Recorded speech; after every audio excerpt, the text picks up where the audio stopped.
Hey, it's NPR's Book of the Day. I'm Andrew Limbong. Sometimes I learn things about American history that I just think, shouldn't I have learned about this in school? Maybe unsurprisingly, most of these things deal with our country's treatment of black people. I'm talking about events like the Tulsa Massacre or places like the Great Dismal Swamp, which was apparently a part of the country that was a place of refuge for fugitive slaves ahead of the Civil War. The swamp is at the center of today's book, Freewater, and it's a young adult fiction book. And here and now, Celeste Headlee asked author Amina Luqman-Dawson why she chose that route instead of writing just a straight-up history book. And her answer really reaffirmed for me the importance of writing fiction for kids.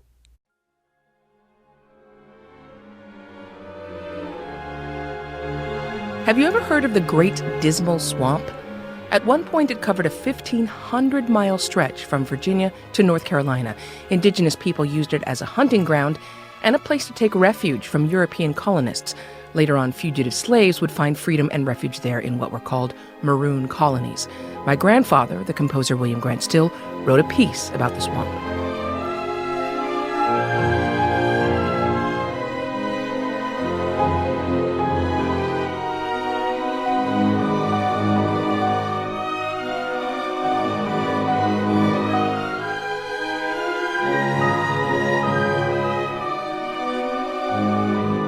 And a novel for young adults imagines what life might have been like inside a maroon colony.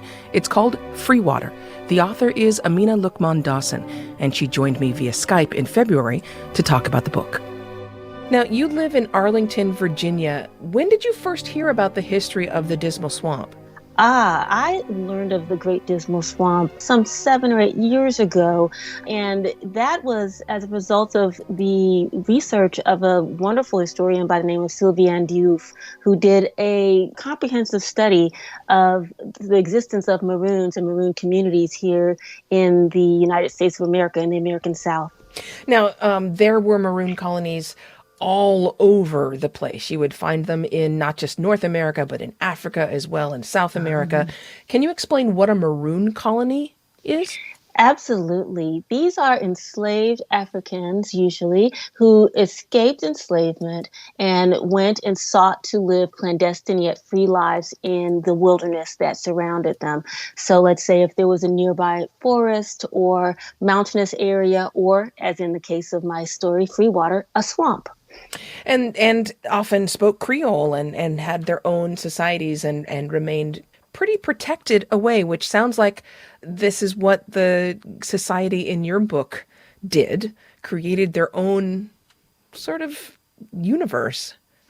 Absolutely. It allows for a space where they use their own ingenuity, their own wits to survive, and in some cases to really thrive. And you're right, internationally, especially in places like Jamaica, Brazil, Suriname, they had such robust communities that they're still there to this day. So in Jamaica, you can find them there, and you can see the traditions and culture that they've passed down for generations. So these are powerful spaces that allow us to see what real resistance to enslavement looks like. Their existence really does represent all we need to know about resistance.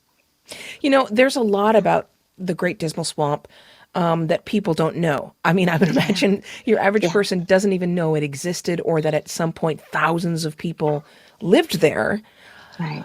I can absolutely imagine you deciding to write a nonfiction book about this history. Why instead did you write a novel for young adults? Oh, that's such a great question. Absolutely. Now, you're right. This on its face is wonderful history to know.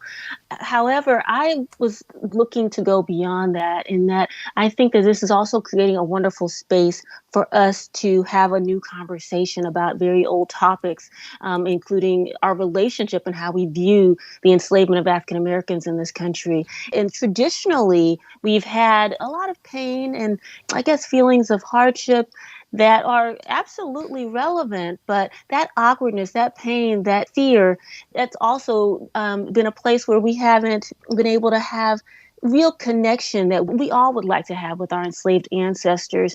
And so this maroon community space, it literally creates a space where you can sort of listen and hear the voices of formerly enslaved people.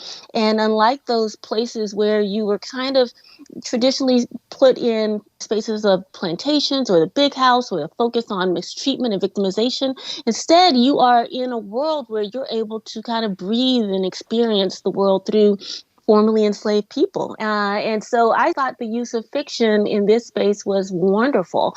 And let me just say one more thing. Fiction is a powerful tool. And I go back to my own times when I was in middle school, which is partly why it inspired me to do this.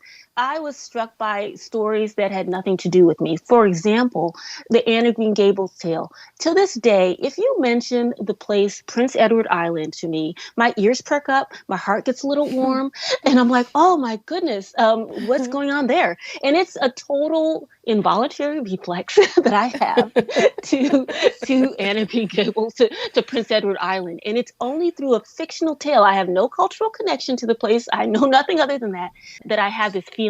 And so I said, what if you could use that same fiction tool? What if you could use that powerful tool to connect people with the experiences and the lives and the world and the voices of enslaved and newly freed African Americans, and sort of washing away some of the feeling that tends to go with the awkwardness, the pain, the victimization, and really more centering who they were and allowing us to feel connected to them and understand who they were in a better way. I actually still remember the island San Nicolas Island, which is off the coast of California, only because of the novel Island of the Blue Dolphins. I mean, those right? connections. Yeah, the connections you make as a kid, they last a long time. They last a lifetime. Yeah, they absolutely do. So this book is filled with love and joy, but it begins with some scary stuff. Yeah. So we have two children. Homer is 12, and his younger sister, Ada, they escape from the plantation where they have been enslaved. And they have to leave their mother behind. Their mother's recaptured. She keeps telling them, go to the river, go to the river. Homer has to make that decision, whether he leaves his mother behind and takes Ada with him or doesn't. And he continues on to try to get Ada to freedom.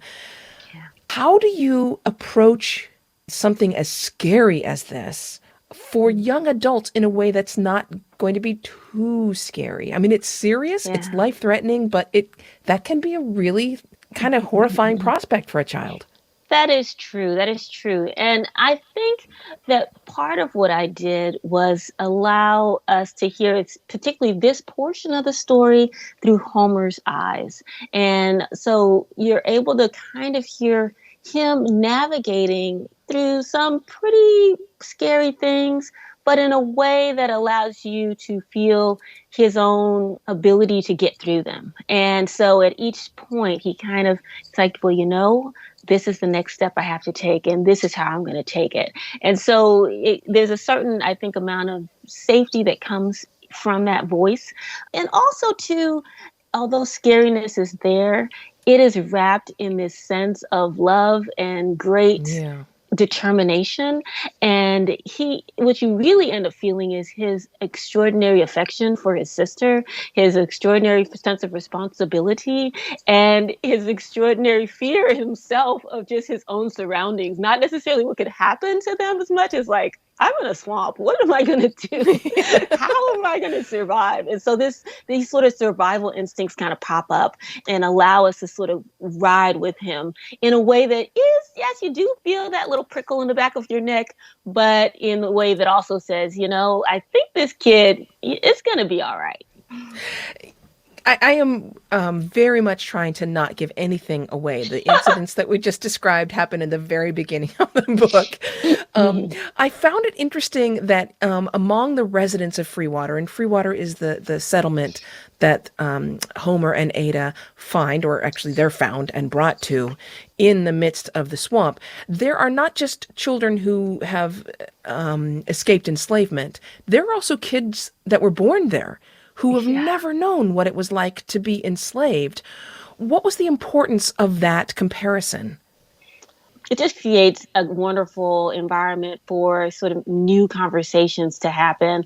So, for example, yes, we have a character who is born in free water and has been free. She is free in her mind and in her body. She is so free that she really cannot imagine a world where she isn't meant to succeed, where she isn't meant to be in the world and adventure and accomplish things all of her own. And so imagine her speaking with a newly freed person or someone who has known enslavement and hearing his voice saying, hey, I've seen the world out there. That's not a world for you. When what happens is, for a reader, you're able to better hear what freedom really means from both sides. And you're able to hear really what comes of enslavement and what it means to sort of grow and change and learn what it means to be free. And it's a very, I think, poignant way of understanding what enslavement does to a person and understanding what freedom means. And so I very much enjoyed those interactions because you're able to hear sort of a bit of joy, you're able to hear a bit of sadness, you're able to hear all sorts of growth among the characters. And a little humor. And it's a great humor, yeah. Especially for one character, you want to say, please, you really don't want to go out into that world. It's really not. It's really not better than free water. Yeah. Amina Luqman-Dawson's novel for young adults is Freewater. Amina, thank you so much for speaking with me. Thank you for having me so much. To read an excerpt of Freewater, go to hereandnow.org, and let's take a few moments to hear a little more of Dismal Swamp, the piece written by my grandfather, William Grant Still. It's Here and Now.